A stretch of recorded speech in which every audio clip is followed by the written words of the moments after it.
ನಾವು ಕೋತಿ ಹಿಡಿಯೋರು ಇಲ್ಲಿ ಅಣ್ಣವ್ರು ಕರೆಸಿದ್ರು ಕೋತಿ ಹಿಡಿಬೇಕಂತ. ತುಂಬ ಲಾಸ್ ಮಾಡಿದಾವಂತೆ. ಅಡಿಕೆ ತೋಟ, ಈ ತೆಂಗಿನಕಾಯಿ ಎಲ್ಲ ಸೇಫ್ಟಿವಾಗಿ ಬಂದು ಹಿಡಿದಿದ್ದೀವಿ. ಈ ಥರ ಹೊಡೆಯೋದು ಗಾಯ ಮಾಡೋದು ಏನು ಮಾಡಿಲ್ಲ, ಸೇಫ್ಟಿವಾಗಿ ಹಿಡಿದೀವಿ.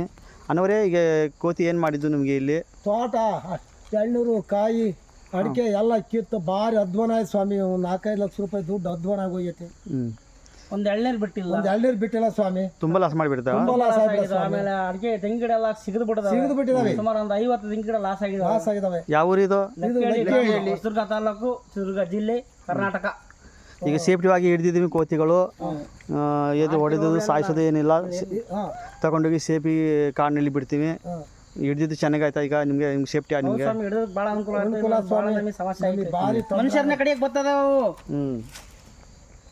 ಸೇಫ್ಟಿವಾಗಿ ಎಲ್ಲ ಹಿಡಿದಿದ್ದೀವಿ. ಇವೆಲ್ಲ ಗಡವ ಕೋತಿ ಮೇಲೆ ಮನುಷ್ಯಕ್ಕೆ ಕಡೋದಂತೆ, ಕಡೋಕೆ ಬರೋದಂತೆ. ಅವೆರಡು ಕೋತಿಗಳು ಮನುಷ್ಯರ ಕಡಿಯಕ್ಕೆ ಬರೋವು. ಅದಕ್ಕಂತ ನೋಡಿ ಸ್ವಾಮಿ ಕೋಲ್ ಕಾಟಾಡ್ತಾ ಇದ್ದೆ ನಾನು ಬೈದಿಂದ.